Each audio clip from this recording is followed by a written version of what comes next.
a una nueva forma de ver televisión. wowmx.tv.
Hola, muy buenas noches. Muchas gracias por sumarse a la conversación con Buen Día. Estamos saliendo por Wow TV, canal digital a todo el país, casi a las 7 en punto, como todos los martes y jueves, y también por Regeneración Plural en el sureste.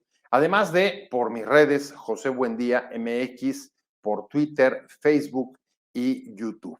Muchas gracias por enlazarse, por participar en esta conversación, por unirse y además recibir los comentarios, los puntos de vista que nos hagan llegar aquí a la mesa para poder discutirlos entre todos. Vamos a hablar de la reforma al Poder Judicial.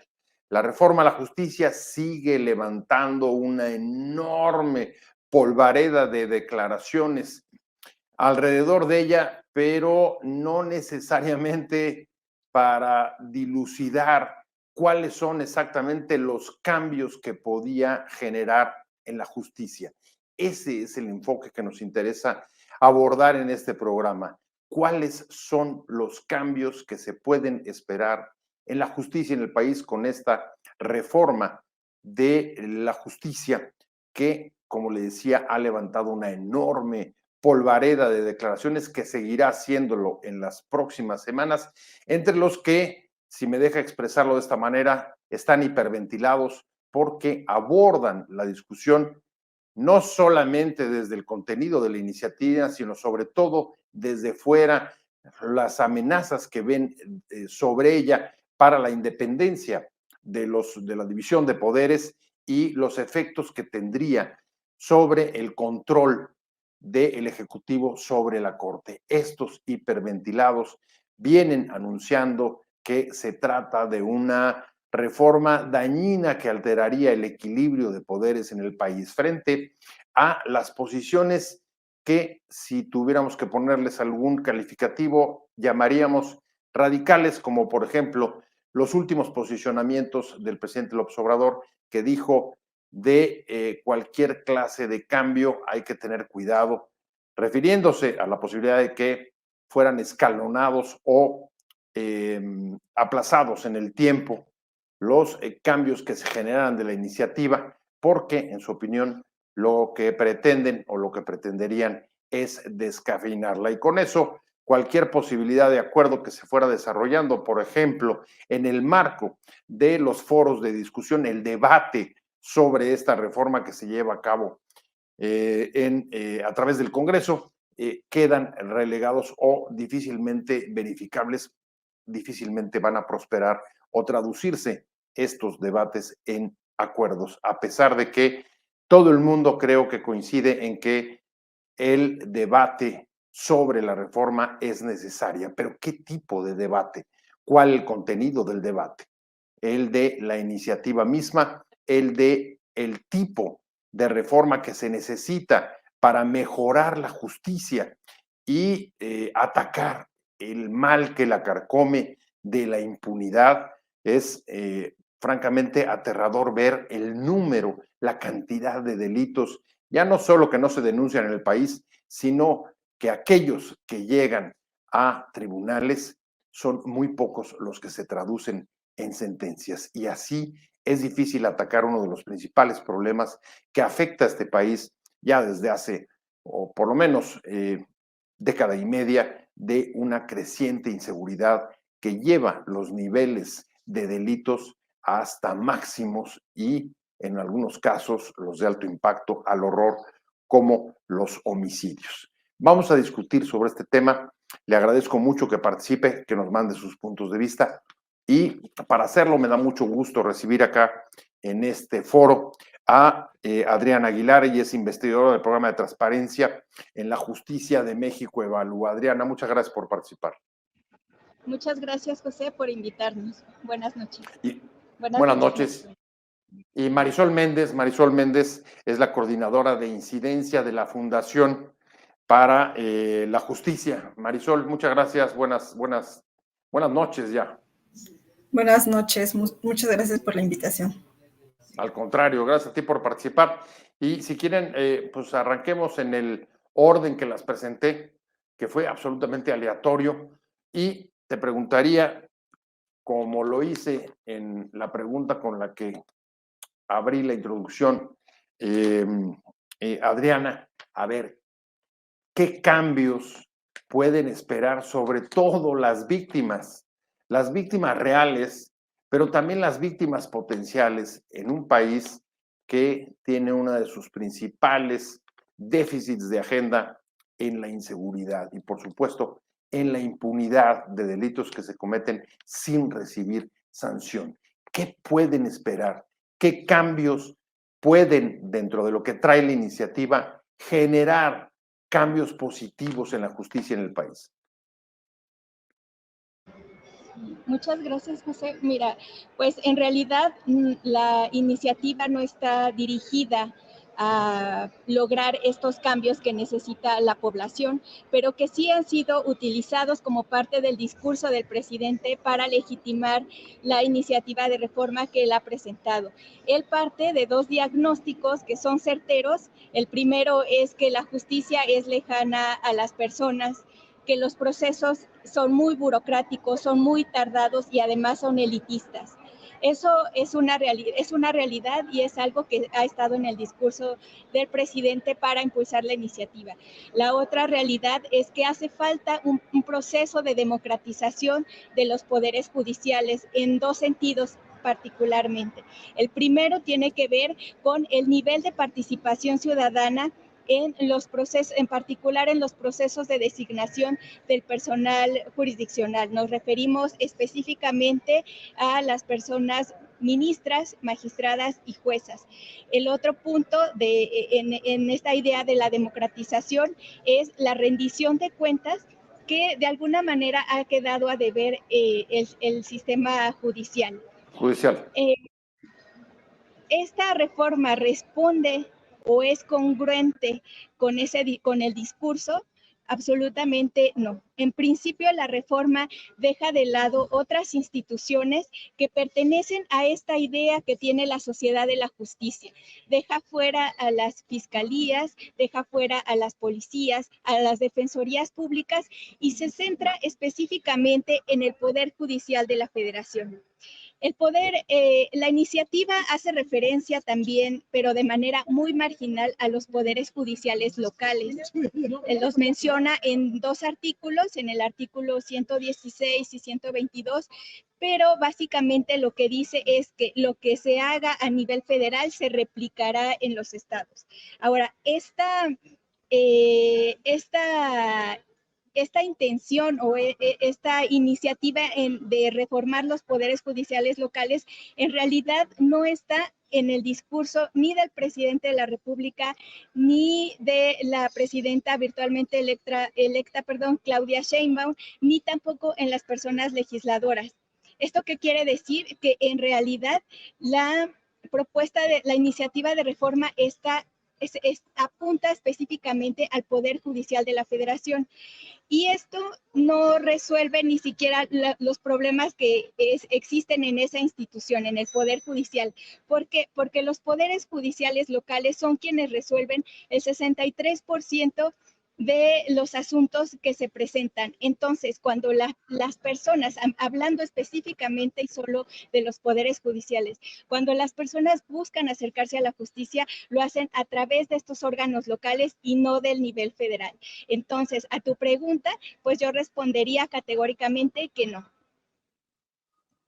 Marisol, a ver, el diagnóstico que lo venimos escuchando y lo podría un poco resumir de esta manera, es necesario que ninguna reforma anterior ha logrado cabalmente sacar a la justicia de la negociación de la ley.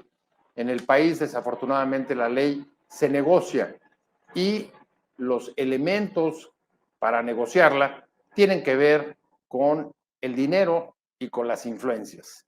Son dos elementos muy perniciosos para asegurar una justicia eficaz, oportuna, en definitiva, la garantía de un juicio justo. Adriana dice, más o menos coincide con este diagnóstico, es un poco lo que ella dijo en otros términos, pero dice, nada de lo que trae la iniciativa puede ayudar a combatir esos males. ¿Tú compartes la opinión?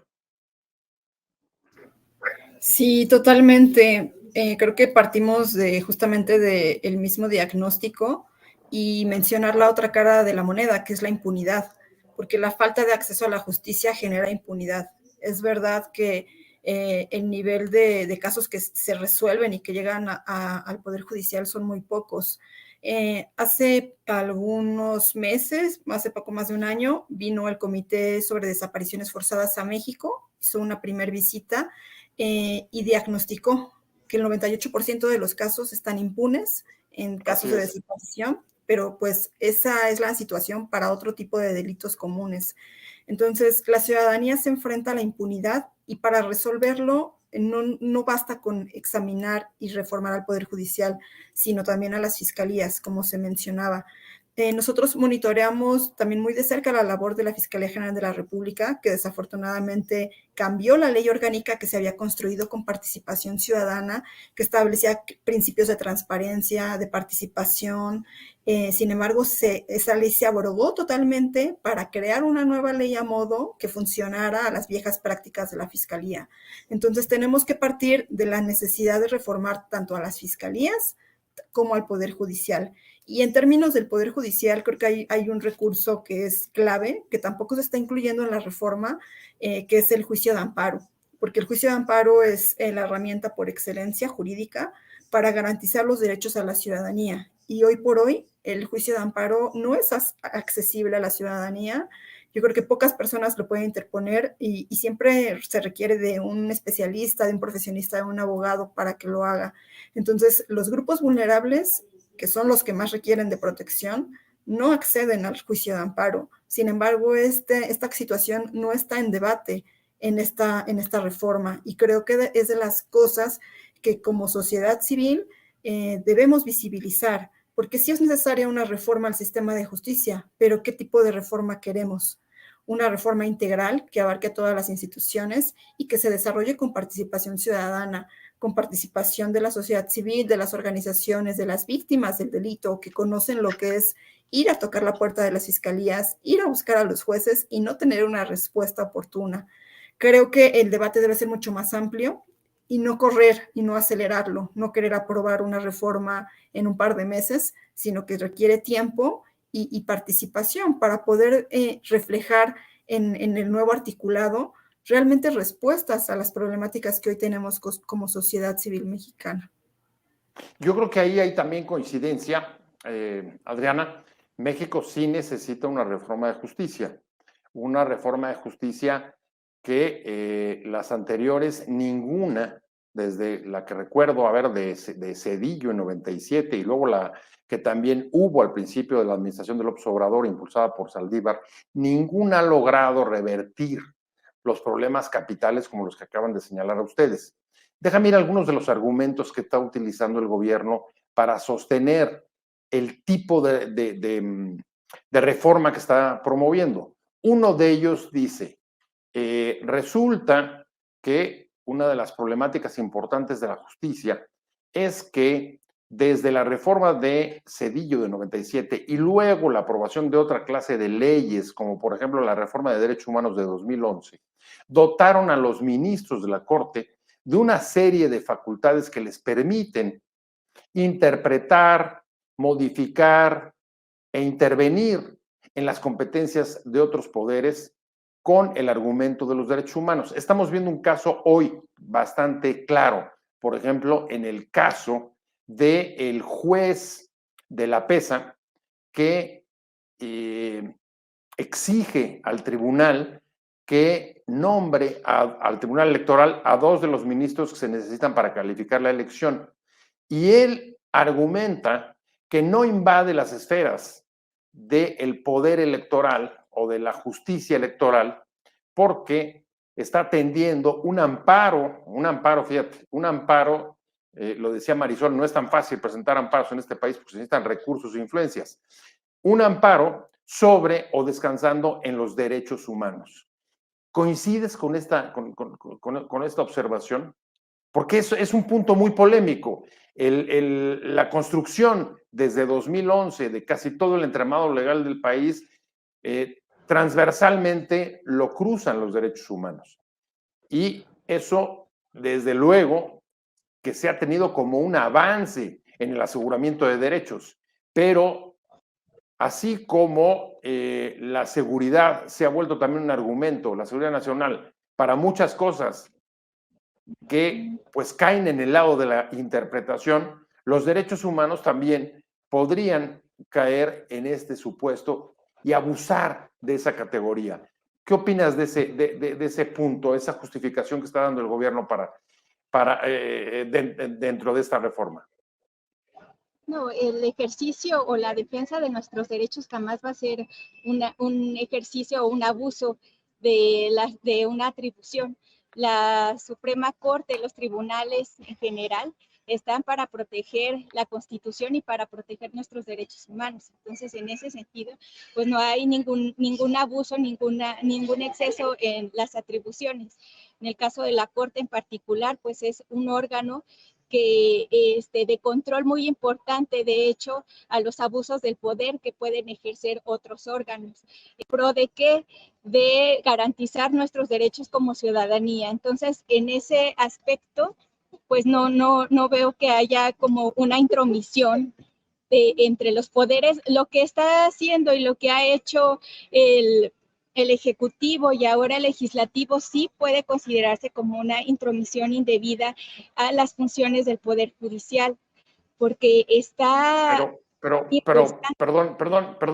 que te interrumpa, pero por ejemplo, ¿cómo juzgas el caso del juez de la PESA que dice, recibí un amparo y él ordena al Tribunal Electoral que nombren o exige el nombramiento de 2 de los magistrados que faltan para tener el pleno completo a la hora de calificar la elección? Y la respuesta que da el tribunal es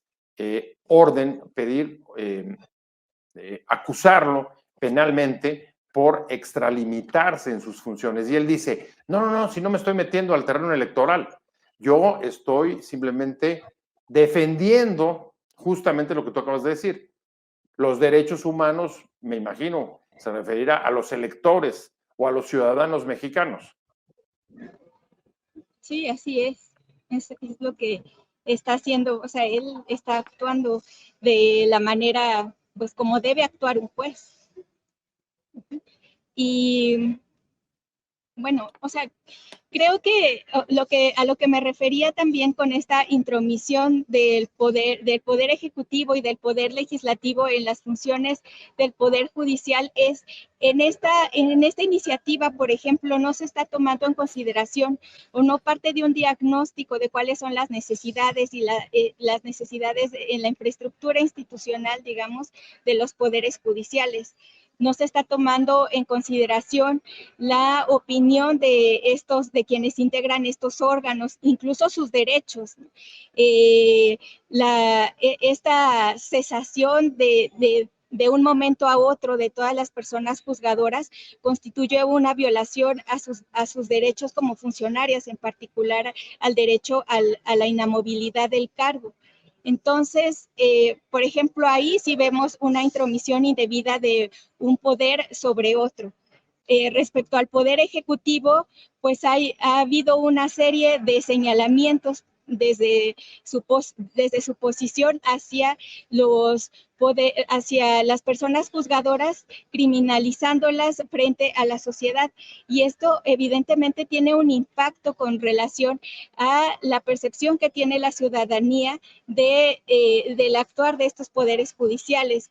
Y que es un aspecto que de hecho la Relatoría Especial de Naciones Unidas sobre la Independencia de Personas Magistradas y Abogadas ya hizo llegar a través de una comunicación al gobierno mexicano, haciéndole saber su preocupación respecto a estos señalamientos que ha hecho en particular el presidente de la República en contra del personal juzgador. Entonces, creo que hay que tomar con mejor cuidado o analizar bien qué poder es el que se está entrometiendo o está violentando la independencia del otro. Marisol, ¿coincides? ¿No crees que hay riesgos, como dice la iniciativa oficial, de que los jueces, magistrados y ministros puedan extralimitarse en sus funciones e invadir esferas del Ejecutivo, por ejemplo, con opiniones sobre la administración pública y particularmente, como vimos, respecto de las obras del Ejecutivo, del gobierno del López Obrador? ¿Cómo valoras tú eso?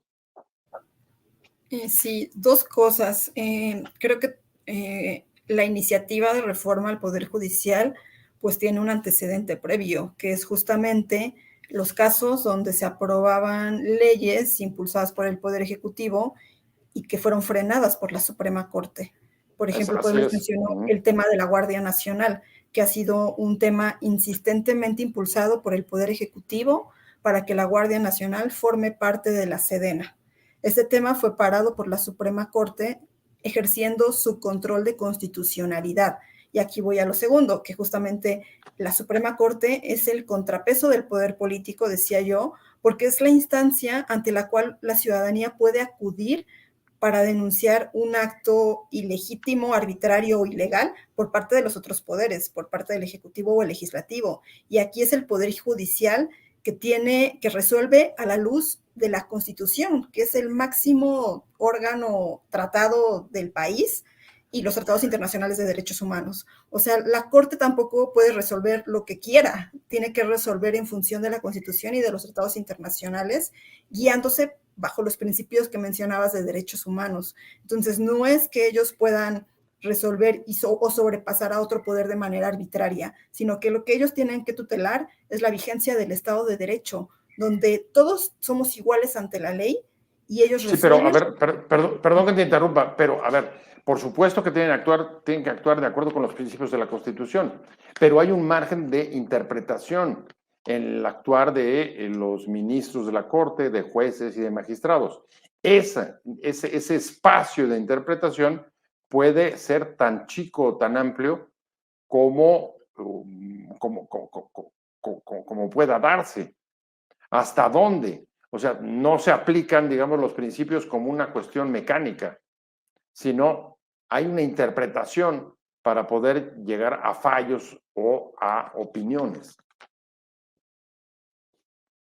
Sí, y ahí yo creo que justamente los principios de derechos humanos son como el faro que debe guiar las resoluciones, porque digamos que hay todo un corpus juris internacional construido por tratados, jurisprudencia internacional, por ejemplo, de tribunales como la Corte Interamericana de Derechos Humanos, la Corte Internacional de Justicia y la costumbre internacional. O sea, que no es que México, la Corte Suprema esté aislada, sino que también retoma todo lo que ya existe en este marco de derechos humanos internacional para poder orientar sus resoluciones.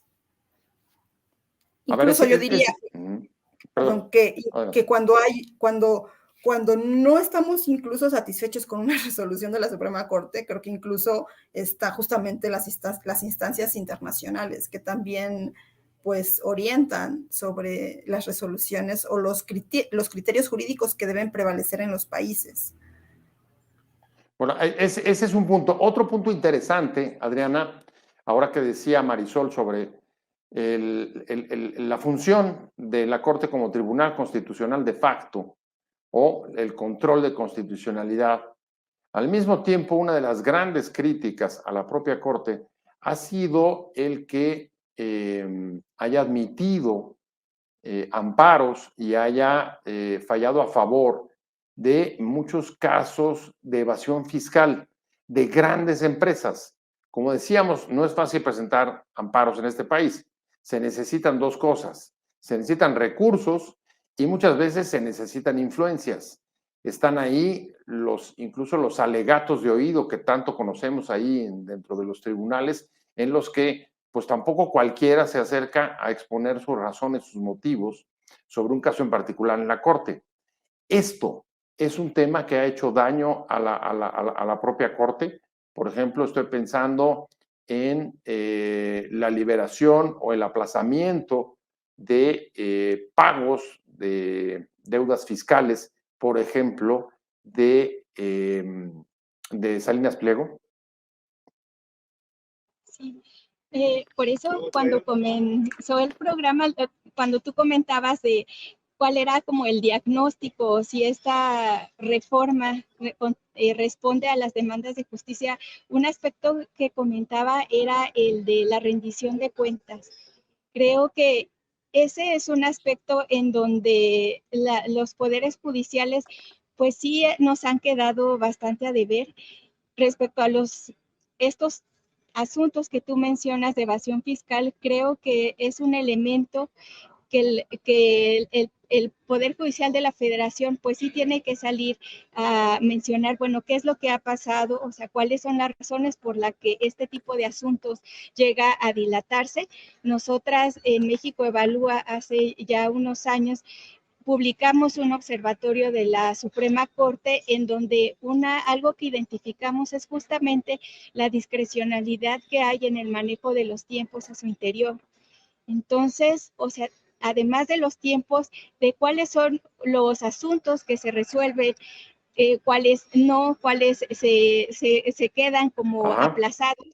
Entonces, ese es un aspecto donde la justicia a nivel federal pues es bastante perfectible y sí es importante que se establezcan mecanismos mucho más claros desde la normatividad para reglamentar la manera como se desarrollan este tipo de procesos, de tal manera que nosotras y nosotros como ciudadanía y también, bueno, las empresas y otras instancias, pues tengan claridad, tengan una mayor certeza jurídica respecto a cómo es que se van a desarrollar sus asuntos y además cuáles son los criterios con base en los cuales se van a tomar decisiones como estos, ¿no? De cuándo se discutió un asunto y justamente lo que tú mencionas, lo de por qué en particular sobre algunos temas se resuelve en cierto sentido y no a favor de lo que podríamos considerar que es lo mejor para la ciudadanía.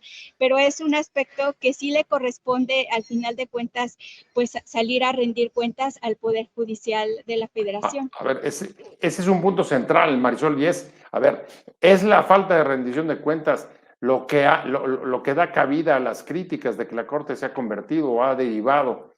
Estoy pensando en un artículo que publicó hace unos días en Monreal, en una casta intocada de privilegios y alejada de la ciudadanía. Ahí es donde está el fallo, en la falta de rendición de cuentas, en poder actuar sin tener que explicar, porque hasta ahora la única explicación a sus fallos es si nos ponemos a hacer seguimiento y vemos la consistencia de unos y otros y cómo han votado. Pero fuera de eso, no veo otros mecanismos. Sí, totalmente. Creo que esto es una de las críticas más duras al Poder Judicial y algo que tiene que ponerse sobre la mesa y reformarse. y es una gran oportunidad este momento para poder hacerlo. Creo que parte de los principios básicos que deberían incluirse es la transparencia, la rendición de cuentas y la participación ciudadana. Porque sí, como decía Adriana, hay cosas que son opacas en el Poder Judicial. Y esto que tú mencionabas, ¿no? O sea, si queremos que la Suprema Corte sea un tribunal de constitucionalidad, ¿por qué tendría que tener un gran cúmulo de casos fiscales, ¿no? O sea, ¿qué tipo de derechos humanos están dilucidando ahí? Entonces, ese tipo de cosas tienen que colocarse en la mesa en la reforma y el Poder Judicial tiene que mejorar. O sea, creo que tampoco estamos aquí para defender al Poder Judicial, ¿no? Así, o sea, en abstracto, sino para colocar en la mesa lo que tiene que mejorarse. Y lo que sí es, o sea, el tema de la independencia judicial, ¿no? O sea, quizá eso sí es algo que tiene que también protegerse, no para proteger a los jueces en sí mismos, sino más bien para proteger a la ciudadanía, porque la independencia judicial es una garantía para que al momento de que el juez resuelva, no incline la balanza hacia un lado, que como bien dices, pareciera que actualmente la balanza se inclina hacia quienes tienen el poder económico o político, y es lo que no queremos. O sea, desde la ciudadanía queremos una justicia igualitaria, donde el trato sea parejo para todos, donde todos tengamos oportunidad de acceder a una resolución judicial con criterios de imparcialidad y de justicia. Entonces, claro que el tema de la transparencia tiene que colocarse sobre la mesa y el Poder Judicial tendrá que reconocer los fallos y plantear alternativas, porque pues esperaríamos que también el Poder Judicial pueda plantear propuestas, contrapropuestas a estas que no están siendo viables. Eso es importante porque abre, digamos que un terreno amplio para ver pues cómo estamos definiendo este tema tan debatido políticamente de la independencia judicial. Independencia, ¿en qué sentido? ¿Hasta dónde? Porque además no hay ninguna institución o no debía haber ninguna institución pública que sea absolutamente independiente y absolutamente autónoma o fuera de mecanismos de control y de, digamos, incluso de colaboración con los otros poderes. Y ahí el punto que llama también la atención, Adriana, es que, a ver, hay críticas de que se está conculcando la independencia con el mecanismo, por ejemplo, de la elección de los ministros, jueces y magistrados por voto popular.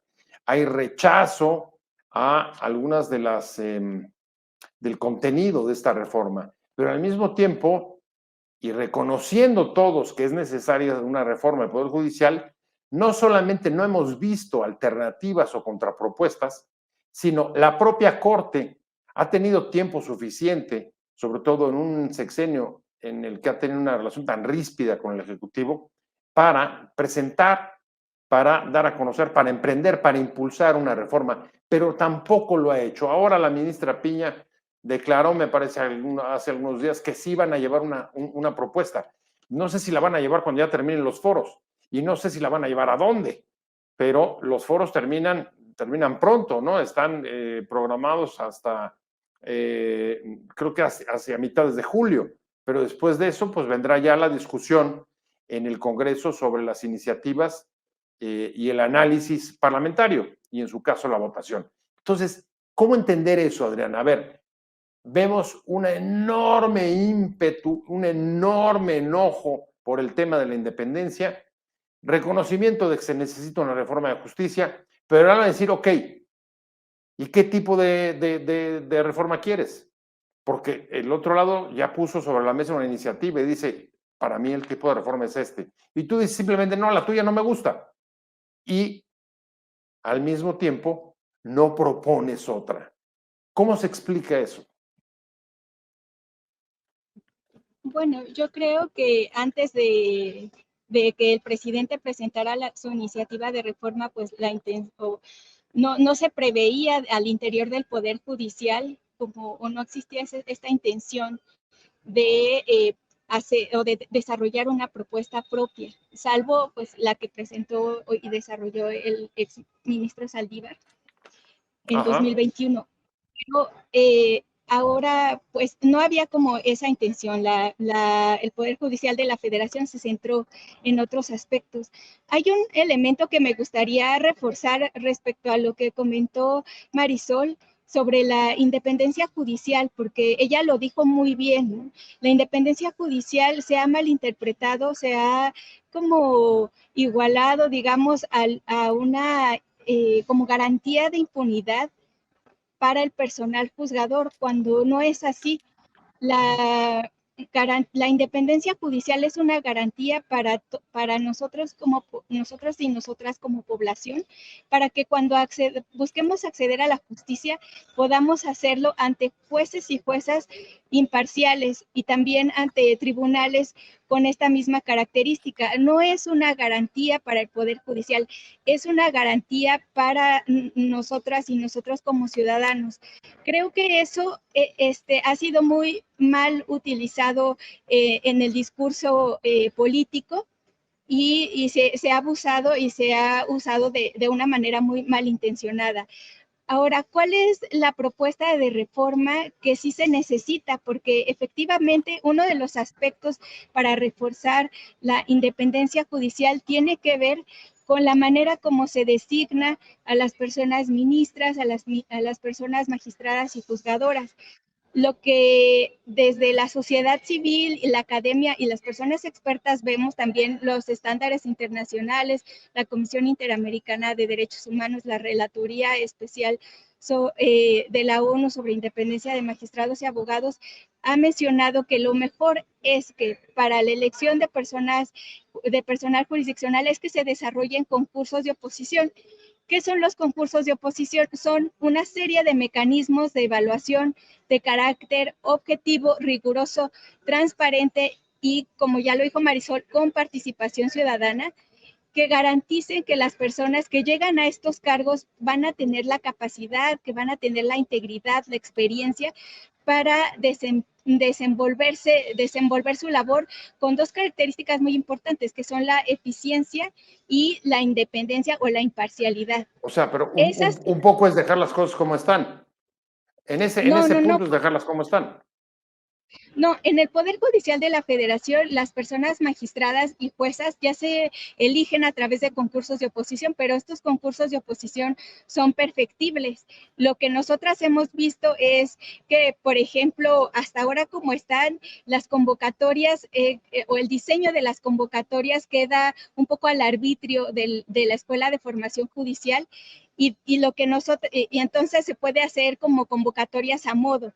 Desde nuestra perspectiva debe haber una mayor claridad respecto a cuál es el perfil que se busca y cuáles son las etapas que se deben de desarrollar en estos procesos. También los procesos de designación en general son poco transparentes y hay poca participación ciudadana, y esto es fundamental para evitar capturas políticas, porque desde la ciudadanía, si tenemos un proceso de designación transparente, claro, y que permite nuestra participación, podemos identificar esos casos.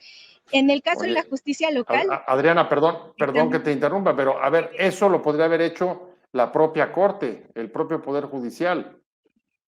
Modificar... Sí, el Consejo de la... Claro, el Consejo de la Judicatura, exactamente.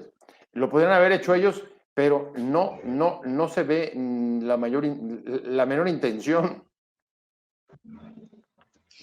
Hubo algunos avances en el caso de la reforma que presentó el ministro Saldívar, perdón, pero han sido insuficientes.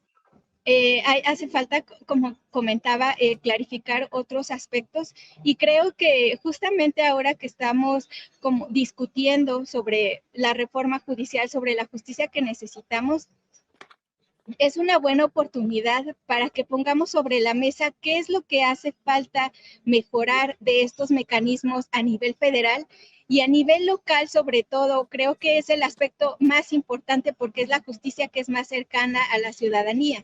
A nivel nacional, en todos los poderes judiciales locales se prevén los concursos de oposición, pero el nivel de rigurosidad, de transparencia y de participación ciudadana es muy desigual. O sea, hay poderes judiciales donde estas características se cumplen muy poco y en otros algo mejor. Entonces, lo deseable es estandarizar esto. En el caso de las personas magistradas, hablamos de que quien nos elige es un órgano político, es el Congreso, y en la mayoría de los casos lo hace sin un proceso de evaluación objetiva. Solamente en 5 estados del país se desarrollan concursos de oposición para designar, a estos cargos, pero aun cuando se realizan los concursos de oposición, quien toma la decisión es el órgano político y no siempre toma en cuenta los resultados de estas evaluaciones. Entonces hay mucho por hacer en ese sentido. Así es. Ahora, yo ya voy hacia el final del programa porque se me está yendo el tiempo y junto con estas ideas que pone sobre la mesa Adriana, Marisol, te diría, a ver, el tema es que también la iniciativa de reforma oficial no está completa, no está desarrollada. Falta, por ejemplo, saber, a ver, si se llegara a aprobar y se votan ministros, magistrados y jueces por voto popular, bueno, ¿cuáles serían las características? ¿Cuáles las condiciones de elegibilidad? ¿Quiénes podrían participar? ¿Qué clase de elementos podrían tomarse en cuenta, por ejemplo, sobre el perfil de la persona que ahí pudiera presentarse, o si puede ser cualquier ciudadano sin restricción alguna? En fin, no será así, seguramente, pero lo que quiero subrayar es que esa propuesta no está terminada. ¿Hay alguna manera o ves tú posibilidad de generar mecanismos que aseguren tener los perfiles adecuados independientemente del voto o no? Justamente, tanto Adriana como yo somos parte de un colectivo que es La Justicia que Queremos, donde estamos trabajando una propuesta que establezca ciertos criterios en la preselección. O sea, quiénes tendrían, qué requisitos, qué perfiles tendrían que tener las personas que serían votadas en caso de que se votara. Porque creo que aquí es donde se pueden poner los filtros, justamente para que no llegue cualquier persona, sino que lleguen personas pues, que tengan un perfil idóneo. Pero ciertamente creo que sobre la mesa se tiene que revisar el proceso de nombramiento, por ejemplo, de ministros que ya existe, porque creo que lo que debemos de buscar es no politizarlo justamente, o sea, más bien ir en sentido contrario de lo que establece la iniciativa, porque esta elección de voto popular se aplica, por ejemplo, en Bolivia, o sea, en muy pocos países en América Latina, en Bolivia y en Estados Unidos a nivel local. Pero en Bolivia hemos visto que los resultados no han sido los que esperaban, o sea, no ha sido una buena práctica. Entonces, lo que queremos es justamente evitar que se politicen los procesos de nombramientos de altas cortes, de jueces y magistrados, y también no ponerlos en la misma bolsa, porque hoy no es el mismo proceso que se utiliza para elegir a ministros, a magistrados y jueces. Entonces también debe diferenciarse y establecerse mecanismos distintos para elegir a unos y otros, y apostarle también a disminuir el rol del Poder Ejecutivo y Legislativo en estos procesos de nombramientos, porque la iniciativa de ley sigue estableciendo pues, que por ejemplo, para ministros, que serán los poderes de la Unión quienes proponen a los candidatos. Y esto hemos visto en experiencias también, por ejemplo, en Oaxaca, una situación de una jueza, un caso de una jueza que nosotros representamos, donde una jueza fue elegida por sus calificaciones, por los exámenes, y lo único que faltó fue que el Congreso sesionara para nombrarla. Sin embargo, se encontró la forma de darle la vuelta a la ley para que el Congreso no sesionara en el término que tenía que hacerlo, lo cual daba pauta a que el Ejecutivo designara en automático a la persona que él quisiera, a un candidato sin ningún requisito, y claramente fue pues una persona que era muy cercano políticamente al gobernador. Entonces, estos procesos los estamos viendo cómo ya se dan de manera viciada, y además algo muy importante es que no existen mecanismos o recursos para combatirlos. Cuando un proceso de designación se da de manera viciada, nosotros como ciudadanía no podemos impugnarlo, no hay un recurso jurídico que nos lo permita. Eso también tendría que establecerse en la iniciativa como un candado de qué hacer cuando los procesos de nombramiento están viciados, cuando las personas que son elegidas no tienen el perfil que deberían. Ahora lo vemos en los casos a ese respecto, recuerdo una propuesta que acaba de hacer el ministro González Alcántara, que decía, en vez de elección por voto popular, que haya revocación de mandato. ¿Ustedes estarían de acuerdo con esa? Ahí podría tener algún control la ciudadanía para votar algún juez, magistrado o ministro de la Corte en caso de que le pareciera que está actuando con malas prácticas.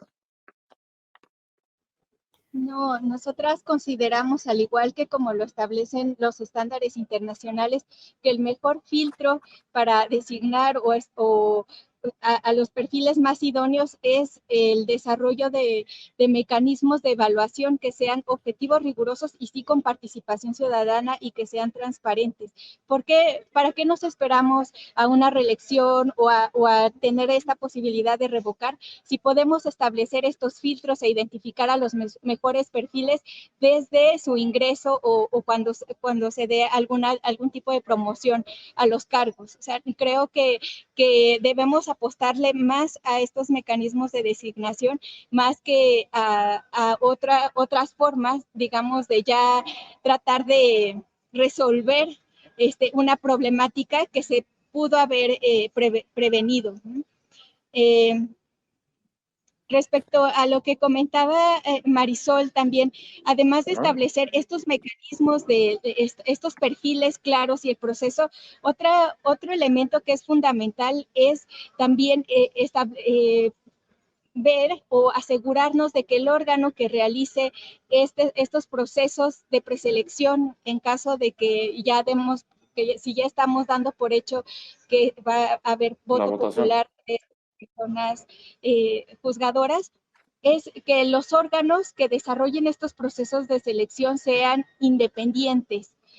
Nosotras desde el colectivo lo que estamos planteando es que este órgano sea integrado por la escuela judicial, pero también por universidades, por barras de abogados, que le den esa certeza y ese nivel de especialización e independencia y calidad, digamos, que se requiere en esos procesos. Entonces, son dos aspectos esenciales. Por un lado, el mecanismo de preselección, el establecimiento de un perfil con claridad y también la independencia del órgano que realiza el proceso, que realizaría el proceso de preselección.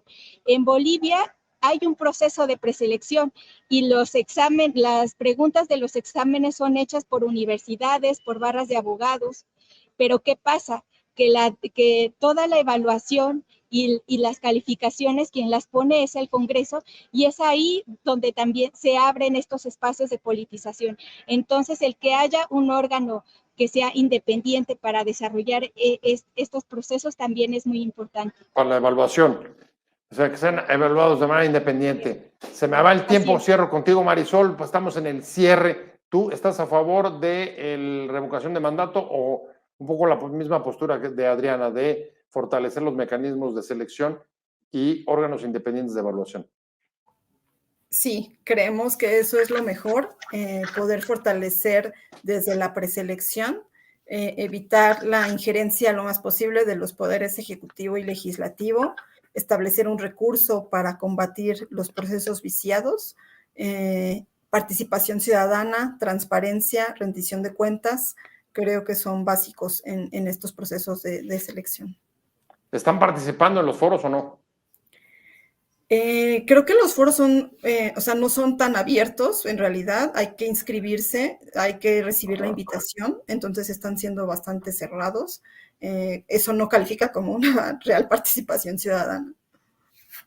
Muy bien, ya se me fue el tiempo, yo les agradezco muchísimo, Marisol Méndez, coordinadora de incidencia de Fundación para la Justicia. Muchas gracias, Marisol, por haber estado con nosotros esta tarde acá en Conversando con Buen Día, te agradezco mucho. Muchas gracias, José.